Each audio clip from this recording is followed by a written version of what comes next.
Today we're going to talk about the policy proposal for economic crime and how to combat that, as well as reducing the incarceration rate and quantity of people going to jail.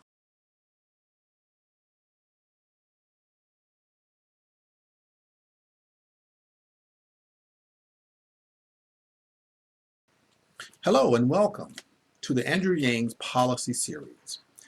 As you know, I've created a series to highlight and provide insight to Andrew Yang's policies. He has over 100 policy proposals on his website, yang2020.com. If you have paid attention to the news, or if you've surfed the web, or if you've looked at the Democratic debates, you have heard of Andrew Yang. If you don't know much about his policies and you haven't taken the time to do any YouTube or Googling, then I'm here to serve this purpose. Today we're going to talk about the policy proposal for economic crime and how to combat that, as well as reducing the incarceration rate and quantity of people going to jail. As we know, and Andrew Yang talks about it frequently, most of the people that are in jail are obviously of poor or from people of color backgrounds, as well as there are white collar crimes as well. And so we want to address both of those.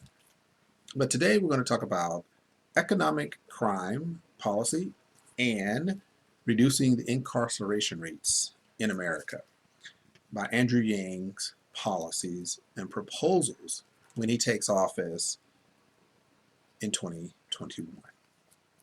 I'm your host, Rashid Hill, and I'm here to provide you a weekly update on Andrew Yang's policies.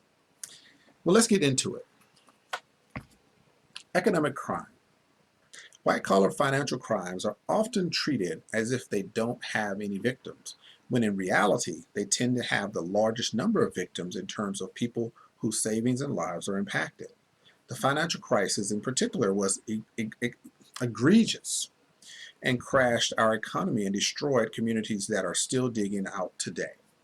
If someone is making millions of dollars as CEOs, they should be ready to step up and take responsibility if their company acts in a way that harms the public interest. We need to ensure that large institutions will not abuse the public trust, which requires real accountability for their leaders. See, Wall Street investment firms made billions of dollars off the subprime mortgage market, only to receive a bailout from the U.S. government while millions of Americans suffered through the Great Recession. Those who made the decisions that led to the crisis not only got off scot-free, but also remained very rich off the spoils of our backs. The criminal justice system looked the other way because there was no mechanism to prosecute decision makers. Instead, financial crimes should be treated the same way as any other crime. Those perpetuating it should go to jail, and their punishment should reflect the amount of damage they've done to the economy and individuals they have defrauded. So Andrew Yang is a staunch supporter of handling economic crimes as well as any other crime the exact same way. People need to be held accountable. The goals for the economic crimes proposal is prevent Wall Street from profiting from predatory and illegal or unethical behavior. Hold those who defraud Americans criminally accountable for their behavior.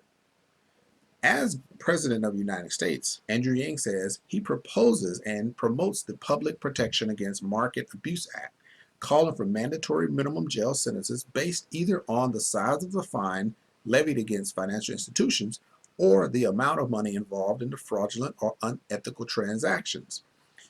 These sentences will be served by the CEO and largest individual domestic shareholder. Direct my department also, Department of Justice, to enforce laws against financial institutions to the fullest extent of their power. These are things that Andrew Yang proposes with his economic crimes policy. To go along with that, let's talk about reducing mass incarceration. What is the problem that Andrew Yang sees with mass incarceration? Mass incarceration is one of the biggest civil rights issues of our time, and it needs to be addressed so that all have a fair shot at life, liberty, and the pursuit of happiness. America imprisons a higher percentage of its citizens than almost any other country in the world, and the minorities are disproportionately represented in this group. Incarceration doesn't just set someone back for the time they're in prison. With our current felony laws, they follow someone throughout their life.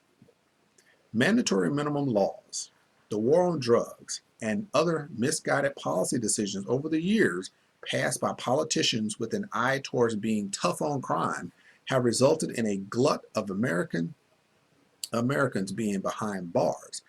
The big majority, as mentioned, were people of color. Other minority groups were disproportionately represented in that group based upon the things that I just mentioned. The war on drugs, minimum mandatory laws, and other misguided policies. This focused on a group that could not afford to avoid some of the calamities that have affected them and put them behind bars, and when they get out, it follows them throughout their life. So we need to do something about that so we can help the people get back on their feet and be productive citizens within a society.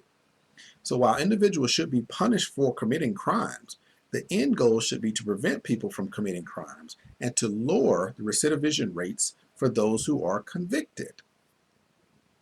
Outside of my social policies, Andrew Yang says, such as universal basic income, which will eliminate poverty and thus reduce one common driver of crime, there are many things we can do to ensure the safety of Americans by preventing people from becoming criminals. Let me just highlight a few. Review the current mandatory minimum laws to bring them in line with what data shows us is effective. Shift federal drug policies away from punishment and towards treatment. End the use of for-profit private prisons. Fund programs targeted at reducing recidivism and increasing reintegration. Push for a reconsideration of the harshness of our felony laws, including an investigation into any civil rights issues raised by the disproportionate amount of minorities convicted of these crimes. You know, many times when I'm talking to people, hold on, I'm sorry, let me do this right quick.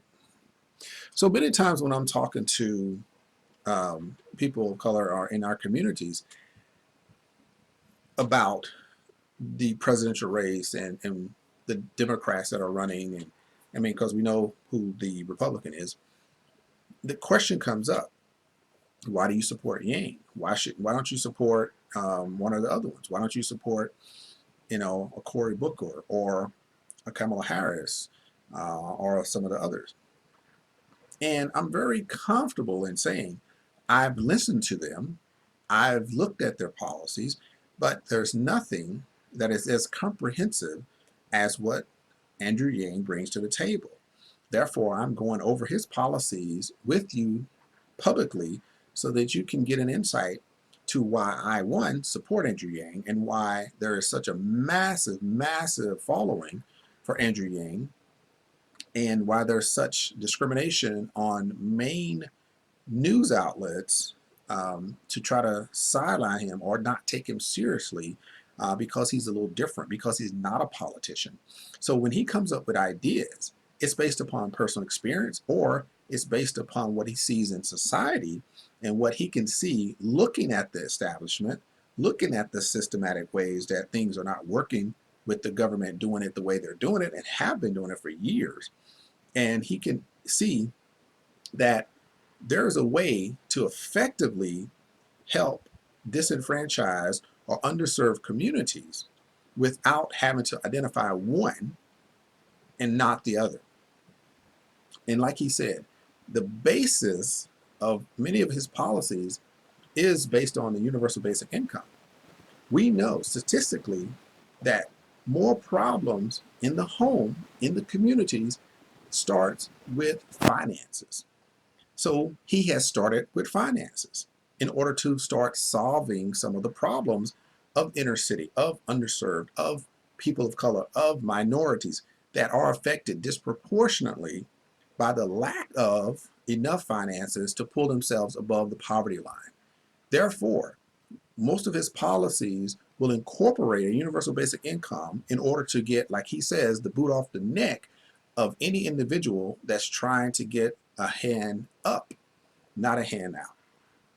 And so when we talk about reducing mass incarceration numbers, one of the things I'm going to talk about on my next video is a way to release a large amount of very, very minimally charged people that are considered criminals when they really didn't do much to be put in jail in the first place.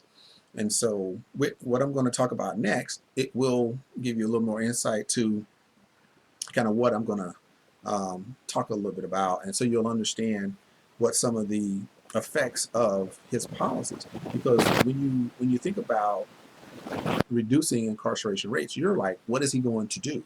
What action is he going to take?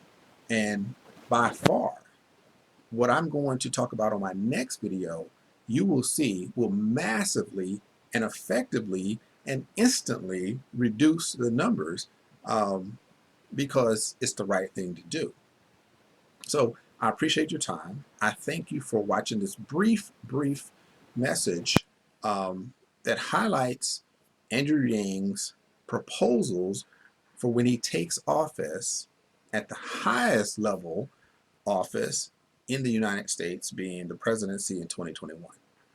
I'm Rashid Hill. I'm your host for the Andrew Yang Policy Series, coming to you live every single week. Thank you so much. Join us on our next video, which is titled Legalizing Marijuana. Thank you.